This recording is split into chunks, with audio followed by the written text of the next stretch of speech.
Hi, this is Zibby Owens, and you're listening to the award-winning podcast, Moms Don't Have Time to Read Books. I'm also the host of Moms Don't Have Time to Lose Weight, and I'm the editor of the anthology, which you should run out and buy, called Moms Don't Have Time to, a Quarantine Anthology. All proceeds of that book go to COVID-19 vaccine research. And I'm the editor-in-chief of Moms Don't Have Time to Write, a new publication on Medium, and we're accepting submissions, so please send your personal essays there. And if all that isn't enough, you can follow me on Instagram at Zibby Owens, and my website is zibbyowens.com. Okay, now back to this amazing podcast. Christina and Ryan Hillsberg are the co-authors. Well, actually, Christina's the author, and then it says with Ryan, which as a husband and wife, there was some negotiation about by and with. But anyway, their book is Licensed to Parent: How My Career as a Spy Helped Me Raise Resourceful, Self-Sufficient Kids. Christina and Ryan are both former spies with more than 20 years experience working at the CIA before transitioning to the private sector.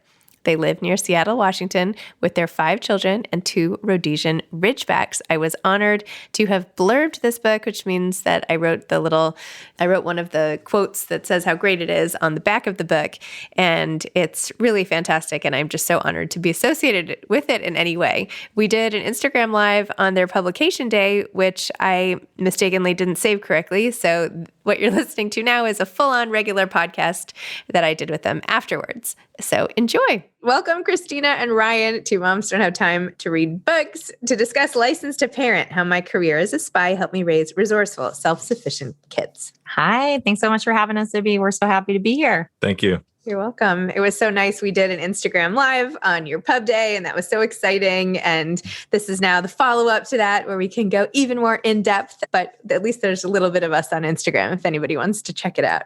Yeah, that was so fun. And I was just so honored to blurb this book. And it makes me really excited to see my name on the back, so I can only imagine how it feels to have it on the front. So there we go. It feels this particular great. book. Yeah, it feels great. And we were so thankful to receive your blurb.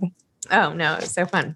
So would you mind telling listeners what Licensed to Parent is about? Sure. So Licensed to Parent is part memoir, part parenting guide, and it tells the story of my career at the CIA, how I met Ryan there. He was also a former spy, and also my journey into parenthood. And I had always envisioned that I would be a helicopter parent, but instead I used what I learned at the CIA to give my kids more freedom than I ever expected. And a lot of that is due to my husband, Ryan, who had 3 kids from his previous marriage and was already parenting using some of these techniques. So we've come together and formed an approach that uses his experience at the CIA on the clandestine side and my experience on the analytic side. And we use these techniques with our now 5 kids, and we share practical takeaways along the way. So you're kind of like Mr. and Mrs. Smith or something like that. You seem normal, but really you're like the badass parents nearby. We love it. We love it. When we see that, we're like, oh my gosh, it's not a bad day when you're compared to Mr. and Mrs. Smith. That's pretty fun. Well, the thing that I loved a lot of things, but the thing I loved about this book in particular, Christina, is your journey to becoming first a CIA agent, then a stepmom, then a full mom. What's the difference? Then a mom who's not a stepmom, or a full, I don't know even how to say that. Biological mom. Mom. There we go. Sorry. And how all the things you learned along the way sort of fed into all of these roles, and how it all started with a passion of yours, which I feel like is such a great lesson for just following what you love, and you never know where it's going to go. So tell listeners a little bit about how you got started and how you were surprised yourself to end up in this job. I totally agree with you about passion, because that was my main driving factor. So I went to college and studied linguistics and African languages. I knew that I had a knack for learning foreign languages in high school, but I didn't really enjoy the Spanish and Latin classes. And I wanted something a little bit more interesting, a non-Indo-European language. And because I was interested in Africa and African politics, I chose Swahili and fell in love with the language, fell in love with the culture. And then I also studied some Zulu as well. And I just followed that. And I kind of fell into this interview with the CIA on my college campus. I tried to dodge the interview. I went to a Ladysmith Black Mambazo concert 4 hours away and lied to the recruiter, said that I had car problems and I just wouldn't be back in time. I actually was like staying the night in Chicago and just decided to skip it. And so then when he called me and said he was staying in town an extra day, I had forwarded my resume along to the address on the flyer, and he knew my language capabilities. So he said, I'm staying an extra day. I really want to meet with you. And I thought, okay, I'll appease my parents who want me to have a safe government job for stability, and I'll just go for practice. And when I sat across from him, he told me he was from CIA. I thought it was some important, low-level, boring job. I had no idea. And he said, this is what you would be doing. You would be analyzing African politics. You would be advising US policymakers on, what's going on in your region. You would be traveling back and forth to Africa, and you can use your foreign language skills. And to me, it was like all of the things I wanted to do. And so it was a no-brainer. And 4 months later, I was in the door. I had a really fast clearance process. And I started this career that I fell in love with and found that I had more career ambitions than I had once thought. And I share a lot about that in the book. Amazing. I know I mentioned to you before we started talking that my kids are in the back, and we had set up this tent. Well, my little girl just ran in and said, turn the sprinklers off. So, oh my gosh. I know. I don't even know what's going on out there. Oh, well, I also don't know how to turn the sprinklers off. So there you go. But let's see. I mean, maybe I can use some of the tactics in this book to, I love it. Interestingly, this whole notion of like self-sufficiency with kids. This morning, my daughter, the same one, was like, hey, would you grab me, those, I don't know, pancakes off the pan? And I was like, why don't you grab them? They're there. The pan's not hot anymore. And she was like, isn't this like your job that you're supposed to like do things for your kids? Isn't that what it means to be a mom? And I was like, actually, what it means to be a mom is to teach your kids to go and do those things for themselves. And that's right. Like that at all. I love it. But it's books like these that give parents like me the tools to know how to do that. And I love how practical your advice got after you get through sort of the narrative of your own life, how not only is that super entertaining and like it makes you want to be friends with you, Christina. I feel like, this book is like, let me sit down and have a glass of wine with this author type of vibe, because you're so not overtly confessional, but just like so open and so self-deprecating. And I don't know, and yet you're a super accomplished person anyway. But then you even give the rest of us sort of, a goodie bag, if you will, a departing gift of all of this amazing advice. And I know that Ryan, a lot of that involved your training as well, and this whole notion of like getting off the X. So can you tell us about that and like some of your top tips for parents based on all of your experience? Sure. Yeah. I mean, the concept of get off the X, it's something that's taught at CIA to all officers before they go overseas, because they're going to be in different environments. And it's something to really keep personnel safe. The gist of it is the X equals danger. And the X can come in many forms. It can be a person, it can be a place, it can be an environment, it can be an atmosphere. Basically, wherever danger rears its ugly head, danger is an X. And you want to get away from that X as fast as possible. And the longer that you stay on that X, the more likely it is that you will be harmed. And this is really taught to us several times, again and again and again, because one of the things that they do at the agency that I think is really important, especially when it comes to training, is repetition.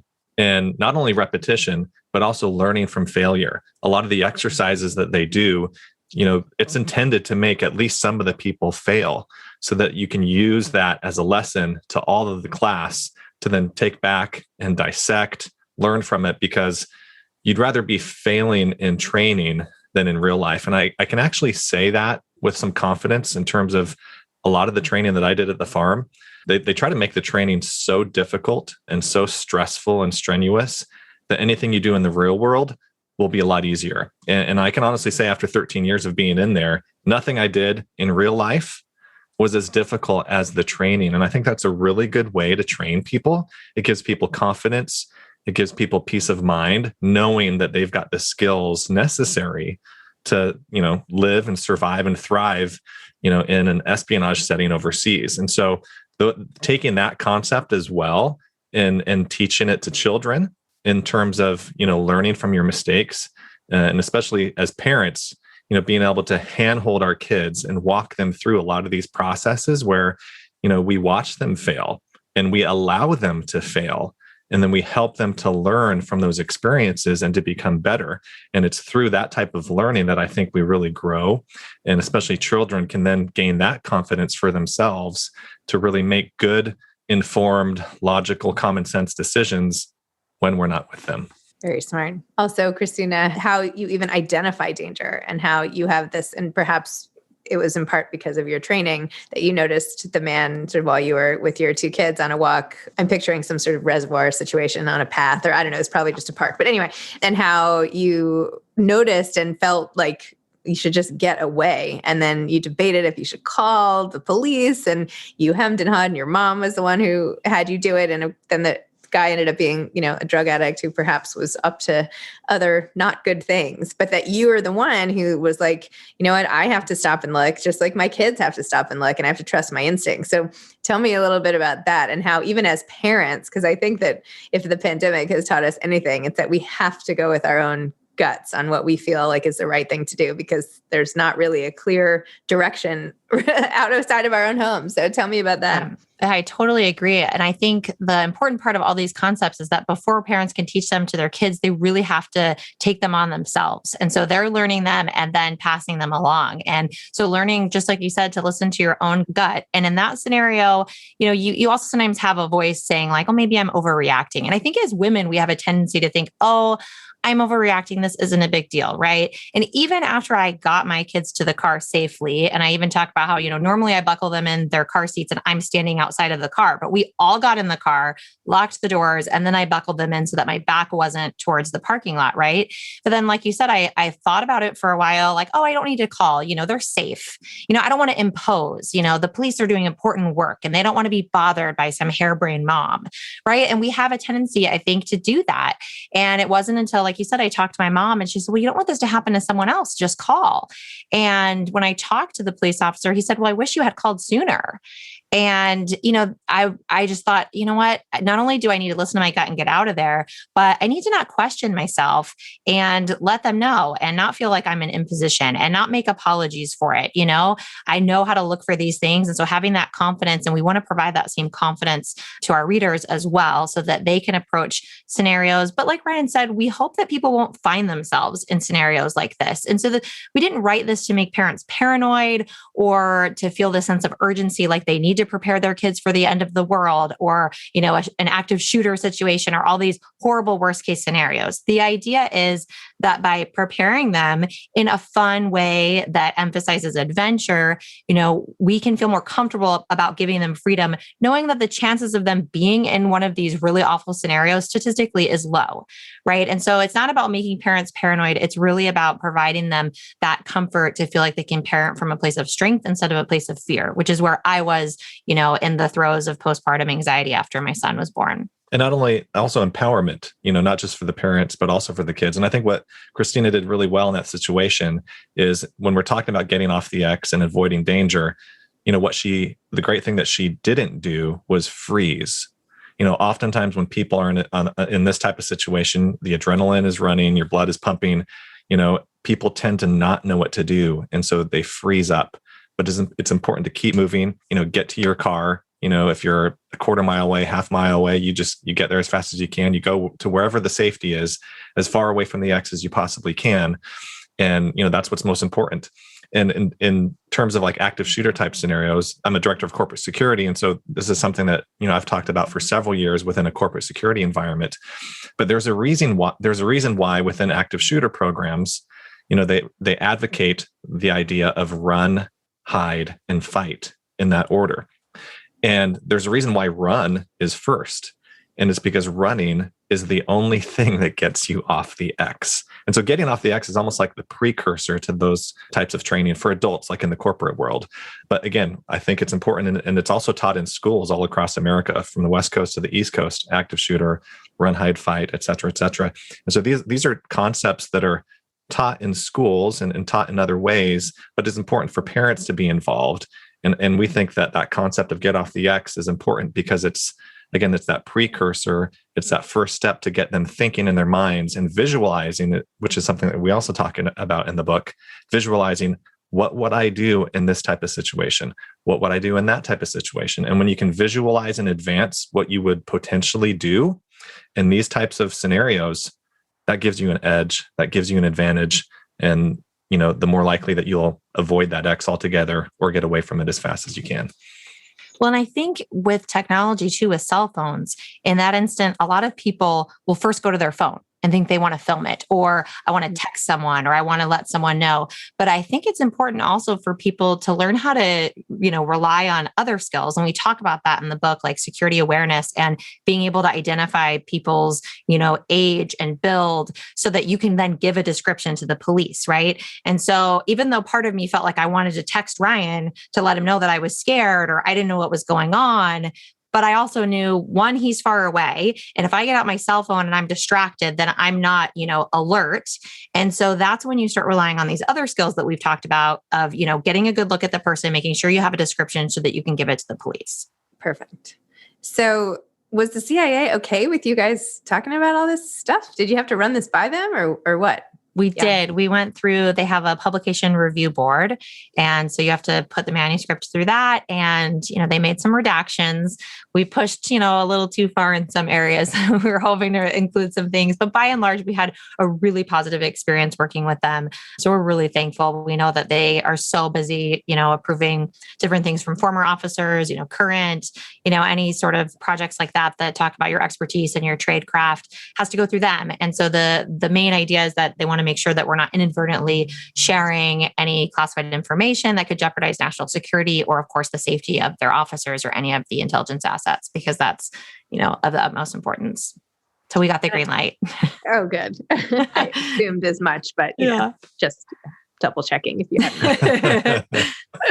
And I saw in your bios that after the CIA, you both worked at Amazon. Is that right? Tell me about that. I mean, that must have been completely different from what you were doing before. How did that even happen? And how great that you guys got to work together. Yeah, so we initially left the agency and Ryan actually went over to the National Lab, Pacific Northwest National Lab immediately. And I went straight to Amazon. So we had a little bit of time where we were working separately, which was different for us. And I was at Amazon in information security. And I stood up their first insider threat program, did threat analysis for them using my, CIA analytics skills in the cybersecurity space. And that was a really interesting experience to be a woman in tech, specifically a woman in a very male-dominated field. I ultimately ended up switching to corporate communications at Amazon, which is where I found, all of the women and they were badass women who were so accomplished and amazing. And I loved it and would have stayed had I not decided to become a stay-at-home mom and pursue writing full time. But Ryan actually joined Amazon. Well, I guess I can let you tell it, but we ended up working together on the same business unit, but different. So we got to come back. And then that's why I think the book has been so great too, because we love working together. We ran a couple of cases together at the agency before we were married, which was so fun. And well, something that's interesting too is so when we were at the agency, we knew that we wanted to stay, in this area eventually. And so we wanted to get out to relocate to Seattle. And so we started looking for jobs. And so we both got job offers on the same day. She got a job offer from Amazon. I got a job offer from the Pacific Northwest National Laboratories. And then we both resigned on the same day. And but so it was so funny. You want to tell the story? Yeah, go ahead. When we sat down with our chief of station, I shared that I was leaving first, and he was a real chatterbox. And he just kept talking and talking and talking, like, "Oh my gosh, we're so happy for you, but of course we'll miss you." The whole bit, right? And we couldn't get a word in edgewise to let him know that Ryan is also leaving. And so we're in there for probably 20 minutes. And he finally is like, okay. And he's like, ready to be done. And Ryan's like, well, actually, I need to tell you some news too. So we both left at the same time. And Ryan was the top producer of intelligence reports in that station of all time. And I was number 2, only to him. But if you have to be number 2 to someone, at least it's your husband in that case. That's true. Someone you can be proud of. And then you kind of demoted him by giving him the with credit. That's right. Christina with Ryan. So, I love it. It all evens out in the end. It all evens out, right? Yeah. But it's been so fun to work together again. I was saying when we chatted on our Instagram Live, a lot of this was written together, at our kitchen table, hashed out. But, as having the intelligence analyst background, I'm more of the writer of the two, and I like to have control of the keys. So it worked out. Well, and she's also the faster writer.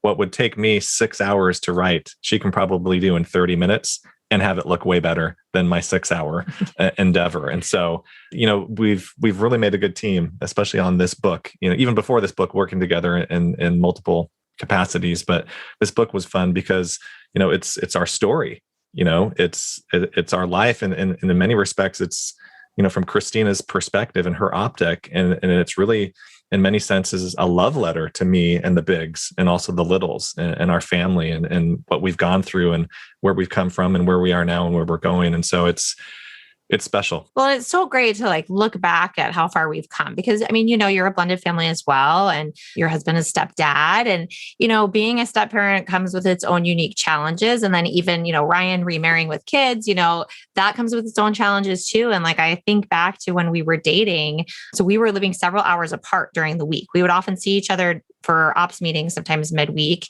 if we were lucky. And that would be alone time without kids. But otherwise, we would be going all week without seeing each other and without seeing the kids at that time. And so when we would get together on a Friday, I would be on one couch on one side of the room and Ryan would be on the other couch with all three of his kids cuddling him. And I just remember feeling so lonely, wanting to have a baby of my own and just trudging through and thinking like, this is worth it. I can do this. And so it is really rewarding to like kind of feel like I'm on the other side of that. Our oldest is getting ready to go to college. And you just kind of think like, where has the time gone? And so it's just really great to have that story and to even narrate it ourselves in the audiobook was really fun. Awesome. Yeah, I know I mentioned before, and I've tried to be better even in the last couple of days of being sensitive to any sort of criticism of the non-biological parent when it comes to parenting. I feel like it is a very difficult sort of line to toe because you don't know what to say. And like, I don't know, for me, like my main driver is to make sure my kids just really like my husband. I mean, they love him. It's been 5 years or 6 years or whatever, but I don't know. I always just want to protect that. I'm like, hate me, because I know you'll, anyway. Well, I was just going to say, especially within this, step parent, context and environment, you or I could say something to our kids, right? And then our spouse could say the exact same thing to them with the exact same tone, and the exact same feeling or passion.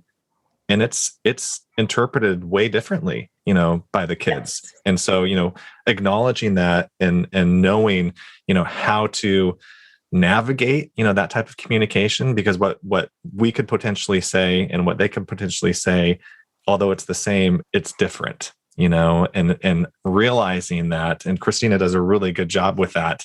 And, realizing that and having that sense in your mind, I think it's important, and it's just natural. It's not just your family or our family. A lot of blended families, go through this, and I think it's healthy to discuss it. And people should be willing to talk about it and actually share advice and guidance, and what works for them, what works for you, what works for us. It's an important discussion. It's true, especially I don't know. Sometimes I feel like my husband has better instincts in some things, or things that I might let go of.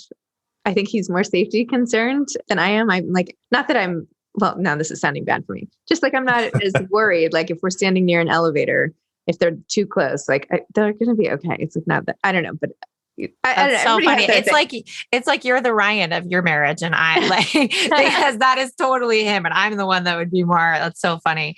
Yeah, it's a good balance, though. Yes, it is a good balance. Yes, that's for sure. And I know, by the way, it was so nice that Ryan had you go to a hotel and write a lot of this book. That is just that's just a thumbs up move. Yeah, that was nice. That was nice. It's funny. I do that for Mother's Day every year too, even when I'm not writing.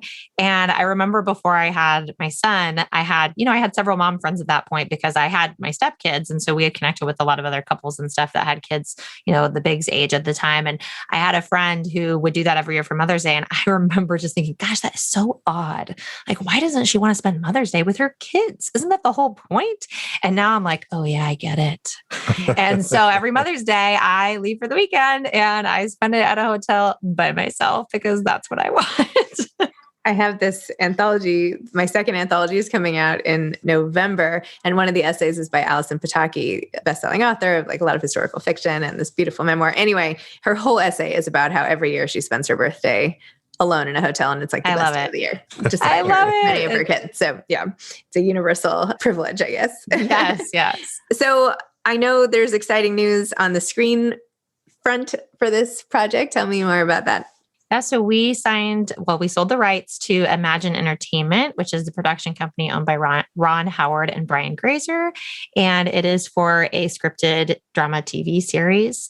And so we have been involved in discussions with them on what that will look like. And so we can't really give more details beyond that, but we are so excited. We loved the team. We had several meetings with different production companies, and a lot of them were over Zoom, seeing faces. But actually, the team that we went with at Imagine, we had only talked to you in an old-fashioned phone call. And I said, I like to say that they had us at hello in like an old-fashioned phone call. Like we didn't even need to see their faces because we could feel their vibes of how they, really work to be authentic to the stories that they're telling. And we knew that they would make us a big part of the process. And so the first time we did Zoom with them was after we had signed and everything. And so it was really fun to see each other's faces and continue to build that relationship. So we're excited. There was an instant connection with them, which was nice. And then also made us excited for the potential of what's to come. So they want to join our family. They call themselves the biggest of the bigs. Oh, I love so that. Great. That's so great. That's amazing. Congratulations. Thank you. Can't wait to watch it. And what's coming next in terms of writing? I know you had sort of teased the idea, Christina. Maybe you'll do another one. So we've got a proposal that is in the works, and hopefully it will include some of those fun dating stories that I include in the early part of Licensed to Parent, somewhat of a prequel, so to speak. We shall see. So can't say any more than that. Awesome. But yeah, I hope to have more information on that soon. Did you guys have other title options for this book? Just curious. Or was it always Licensed to Parent? What were they? I'm curious.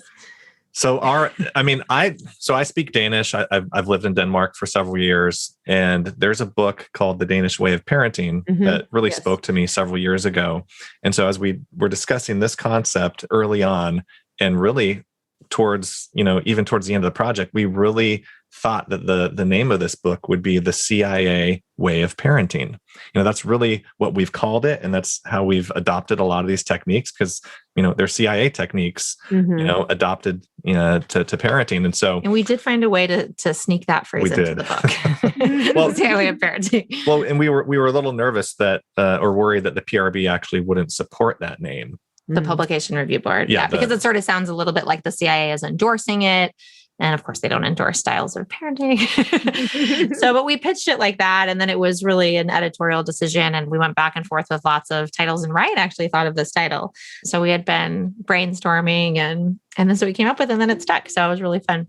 I was just thinking of spy phrases and things that people can, associate, outside the book, and sort of link to the book some way, somehow. So Licensed to Parent just made a lot of sense. Kind of cheeky. And no, I loved it. It's great. It's great. Love it. Awesome. So do you guys have advice for aspiring authors? I would say really going back to what we talked about in the beginning, passion. Following what you're most interested in, because as you do, things will come together for you. And if you're writing about something you're passionate about, which Ryan and I both did in this book, then you'll find a way. And sticking through that through persistence and, this sounds cliche, but believing in yourself, because you need to believe in yourself before anyone else does as a writer. I think that's so important because, it's going to be a while before you get someone on board sometimes and you hear no a lot before you hear yes. And so following that passion and sticking with it, and you'll get there. Well, and especially that phrase that she just used, sticking with it. So, life happens sometimes. We started our initial book proposal and started, going through the chapters and, what would we include in terms of the principles and how we do it. And, this was in July or August one summer. And Gigi was a month or two old. Yeah. And so we started a little bit and we're getting some momentum and life happened. And we didn't get back to it for a year. So a year later, the following summer, we're like, you know what, let's really get on that. It's something that we believe in. It's something that, we really want to push forward and see if it's, a viable option, for a book and to get it out there into the world. And so then we got on it again a year later and started brainstorming and putting the pieces together. And what's great is that, the dynamic that we have, as a couple, we both come up with ideas and, are sort of idea makers. But what's really great for me is that Christina is the implementer. And so without Christina, this book would not exist, and she wrote 90% of it.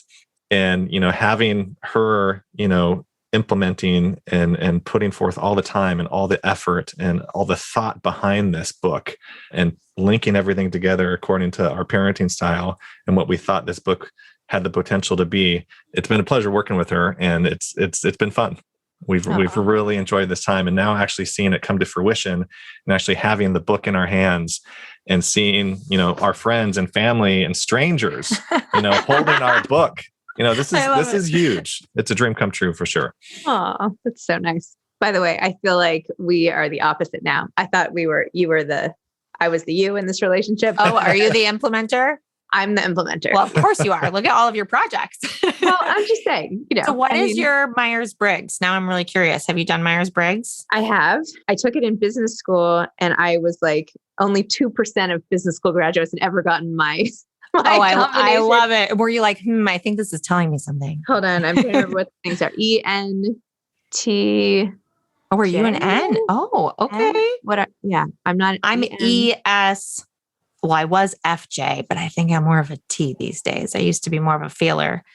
But Ryan is a big N, like big. I have to look it up. Yeah. I have a lot of ideas too, but my husband is like, I don't know. He has like better ones, I think. That's how I feel too. So. And I like never implement anything until I get his sign off. Yeah. Oh, I love it. I can run 1,000 things and he'll be like, hey, how about that?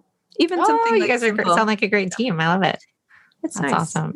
It's nice. But I guess maybe there's something with the step parent thing that I don't know.